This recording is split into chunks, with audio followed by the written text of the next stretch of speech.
Ladies and gentlemen, my name is Ellison Cruz. I'd like to welcome you back for more Legend of Zelda Skyward Sword featuring Link, who is falling asleep in his chair. Yes, of course. Why would you fall asleep in a chair?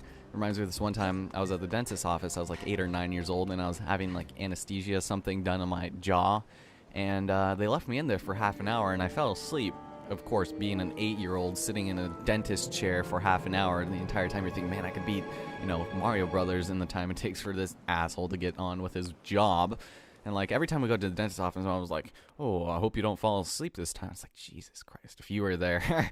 But yeah, that's your little flashback tidbit of the day. Welcome to the Lineru mining facility, ladies and gentlemen. Quite possibly one of my favorite dungeons. Like I said, though, this isn't exactly like, there are things wrong with this. It's quite flawed in the, in one of the senses.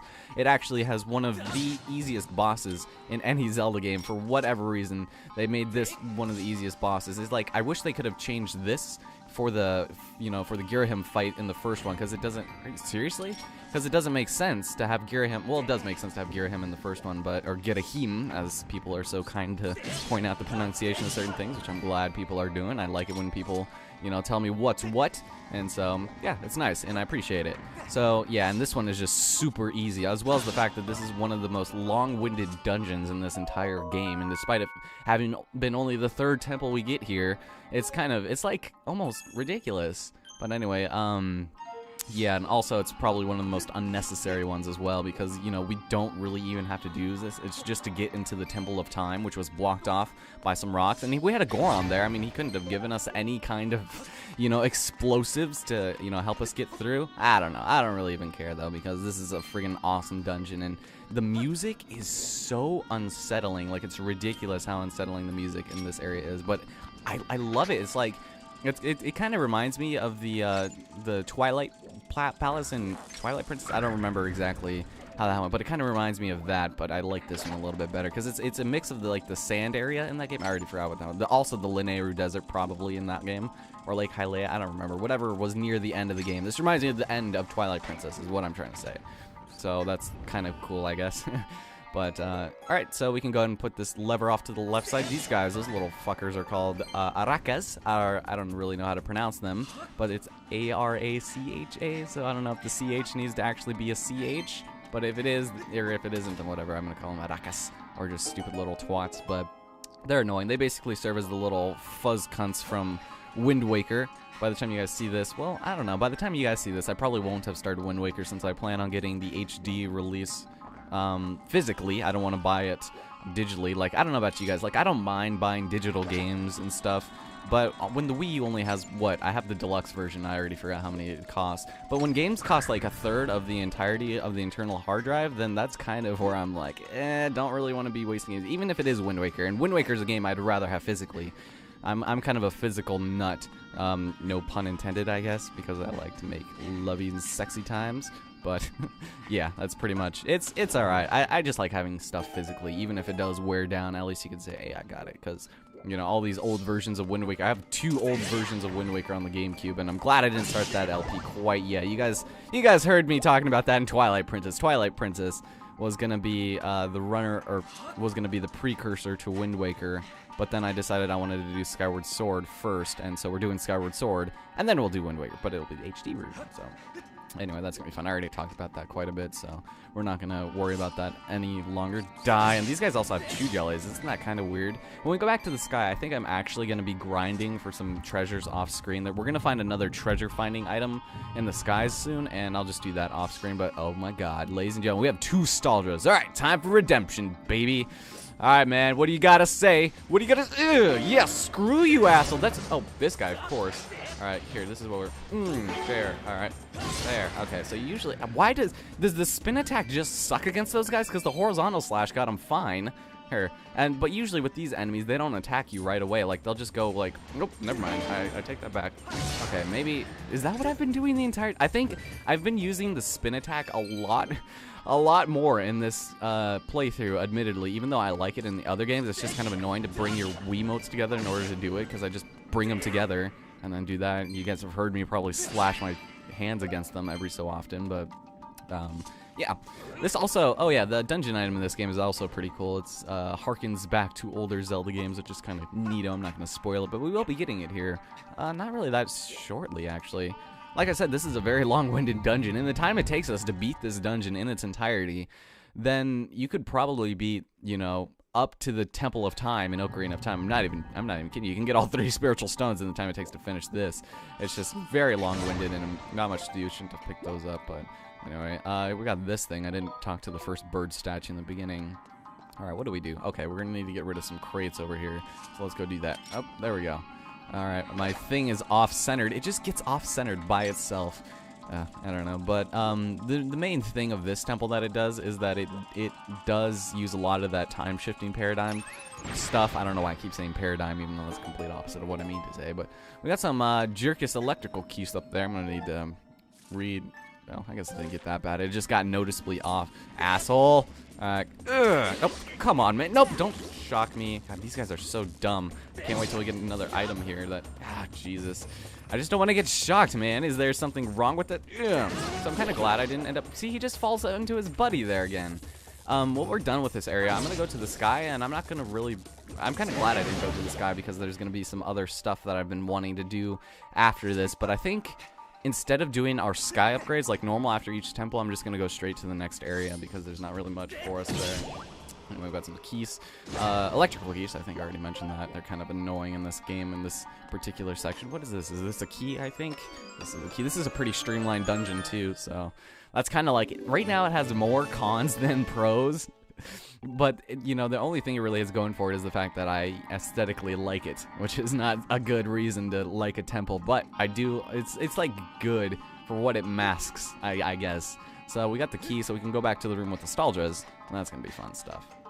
So yeah, my name is Ellison Cruz. Today is September 4th, I believe, and so I'm excited. I got a notification on Amazon a few days ago that they're going to be shipping out Kingdom Hearts HDs pretty soon, and so we're going to get started on that pretty soon. I already talked about it randomly in Plants vs. Zombies Drunk, and yeah, that was silly. I'm not doing any more Zelda Drunk, by the way. That was kind of dumb. I was watching those episodes, and I'm just kind of like super quiet, and I'm like, I just kind of ramble, and it's not very fun to do drunk ones of these. Alright, so we've got the super sandy area, and we've got a new enemy here. These are called Froats, and they're really annoying because look at them. What do they look like? Obviously they look like pufferfish. Don't touch them, otherwise they're gonna explode, but you can hit them against a wall and then call back good. And something hit him there, I don't know what, but alright, so we'll go do the same thing to this guy right over here before he notices us. Alright, go. There we go. Yeah, so you want to be a little bit careful. Oh, there's a guy up there. And chew jelly, so apparently no, that must have been one of these assholes here that don't even do any damage to us. Alright, so we'll head up here. And this is where it starts getting good. Okay, so you notice these things. These, not you. Alright, I'm not even going to deal with you. So these little machines here. This is where it gets a little bit interesting, in my opinion, because it's like, well, oh, that was kind of cool. I didn't really intend to kill them both at the same time, but that's what the diagonal slice is for. Right, come on. This area does employ a lot of needing. No, I said run. I said, This area does employ the need of needing to hit enemies at a very specific angle. Oh my god, are you kidding me? Go up the ladder, Link. Go up the ladder. Yeah, okay, put your sword away. I know you're really, okay, let's not, go up the, thank you, jeez.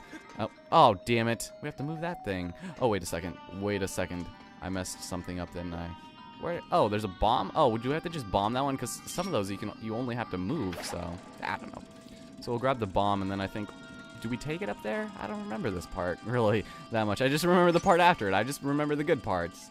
Okay, so we'll move it back over here. Okay. Yeah, there's going to be a lot of these dickish moves where the top of the ladder is going to be blocked by this. I think this is the last time we ever have to destroy something at the top of a ladder. The rest, you have to move them out of the way, and I'll show you guys those, because there's literally like 4 of those we have to do. So it's just kind of silly. And for as long as it took me to get on that damn ladder, that was not worth it to forget about that. All right. So we go and stand on this, and by God, there's a giant time shift stone in the center here. And so we can go ahead and use our beetle here, and then we go ahead and activate it. And this is where the dungeon, in my opinion, is just friggin' at its best. It's like, this isn't particularly, oh god damn it, why does it keep doing that? Can't wait till we upgrade our beetle again. I'm sorry, I don't want to spoil that, but look at this. Would you just look at it? Oh, sweet Jesus, the electrical chew jellies are dead. Ladies and gentlemen, we have the Skyward Sword rendition of, well, gates closing around with time shift. God, look at that. Do you see that? It just did that by itself. I was looking, and then the thing totally screwed me over. Alright, so here we've got the Skyward Sword rendition of Beamos, and basically to kill these guys, you have to horizontally slash at this part right there, and then when he's dead like this, slash.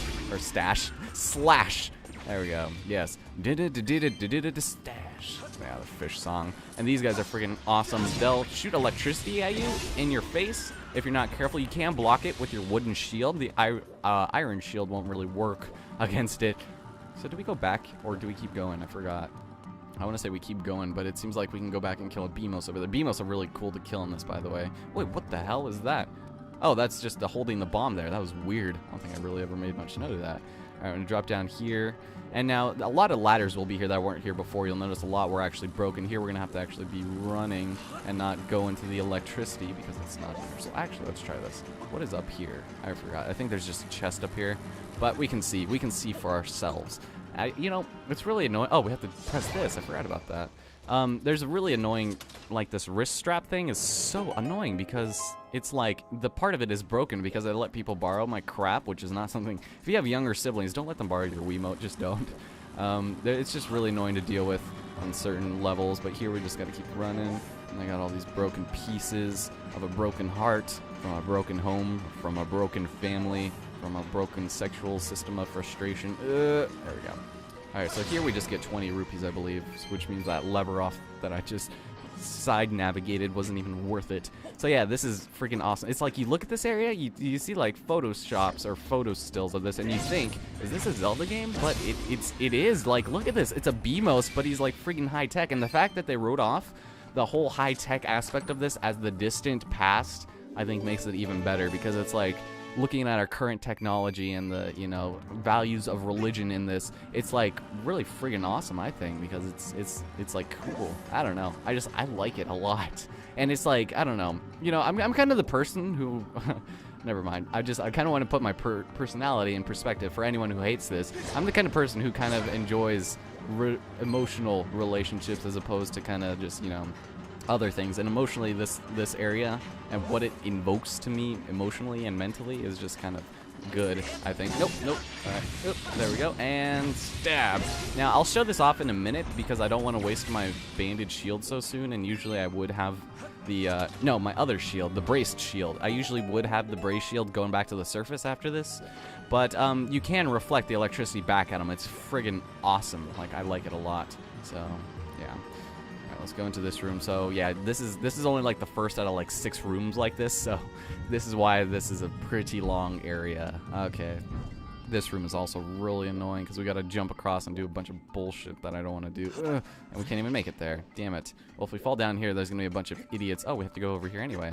All right, so we can use the croats. They will, or froats. They are really annoying because when we actually need to, damn it. Because when we need to go over there, they're just going to be chilling, like, right over there. Okay, cool. He's not going to see us. Oh, shit. Oh, get back, Loretta. Or he's going to explode next to us. Not going to risk it. Okay, and we got these guys. You can only go a certain route. Like, it's dumb that they put all these here. It's like, well, they all lead to the same place. You know, basically, if you fall down, you have to go back to this part, and there's no way you can progress further otherwise. So what we're going to do is hope he's not going to cheat on us. All right, Ben. There you go. All right. So I'm going to try and do this, actually. I'm going to throw a bomb over there. And then this area pretty much takes care of you in terms of bombs. Don't tell me it fell off, please. Please don't tell me it fell off. I don't want to use the croat. Damn it, or the throat. All right, you know what? This is what you're getting. There, please explode that, please. Okay, so you need to explode this thing. They usually have like a nice little nook you can throw these in, but this one's just not appearing. Yeah, they just keep falling off, man. All right, come on. They really want us to use this. All right, this is what we're doing. All right, come on, Link, you can do it. All right, there we go. Thank you. All right, now run across before he spawns again, because they spawn ridiculously quick, and then don't fall off. I swear to God, I always fall in this part, just because of how silly the camera angling is behind him. It's like when you do that, it's like not completely even. All right, well, we made that our, well, kind of first try. But here, oh, do we already have the dungeon item? I think we do. Let's go and deal with it, shall we? All right. Harkening back to older Zelda series and a newer city. Ladies and gentlemen, we got ourselves the Guspelos. It is an ancient and mystical device capable of blowing an endless gust of wind. Yes, so basically the Deku Leaf and also the jar in whatever other game that is. I don't know what that was called in other ones. I was gonna look it up before I started this, but I always knew that it was part of an older game. So anyway, you see these dust things. What you can do is you take this and yeah, check it out, ladies and gentlemen. This is the year of Luigi, all right. Considering we have a hero clad in green, wielding a air blowing device, and then getting rid of a bunch of crap down here. Oh yes, very nice. So this is basically the equivalent of, like, you know, dealing with dust. There are some mini games that are based around this, which is kind of silly, but you can just take care of these guys so much more easier. It's like nice, and it's almost terrible because, all right, map. All right, see, look at this is it offs your centering every single time, so that's kind of unfortunate. But it's a pretty cool dungeon item. I mean, you think in other Zelda games, what do you usually get in the third dungeon? I mean, you get like the boomerang and other things, and this guy, of course, is gonna be way the hell over there. The physics for this is pretty hilarious too. Yeah, this guy's coming in at an angle. All right, well, there you go. I get to hit you at an angle, bitch. There we go. All right, now I think over here, what do we got? This is probably just going to be a silly item. Then he's going to spawn back. All right, let's do this. Actually, we need to fall back down here anyways. So what we need to do is, see, look how fast he spawns. Get the hell out of here, man. You're not wanted here. Go die. All right, so down here there's an item. We can actually go back to the area we just were if we fell. So, and you can't get this by falling from the other side of the fences. Like I said, there's only an area. Oh crap, there's a lot of freaking aracas here. We got a bluebird feather. So I don't think I mentioned this. When I'm grinding for treasures, it'll be mostly for like jelly blobs. Like I'll be going into the waterfall cave near Skyloft for now, and be getting a bunch of, especially monster claws. Monster claws are going to be almost essential in collecting all of our crap that we need for our treasures, treasure-wise, and you know, use treasures to go ahead and upgrade your crap. And there's gonna be a lot for us to do in Skyloft once we're done here. But I'm gonna just go ahead and I'll just make the single episode out of it, doing what I meant to do at the end of the last one, and then, you know, continuing onwards, because there's a lot of stuff we can continue on doing. I just don't want to waste my time initiating it, because we don't even need to start it. Like, you guys remember when we had to bring the sword keeper, we had to bring him the pumpkin juice or the pumpkin soup.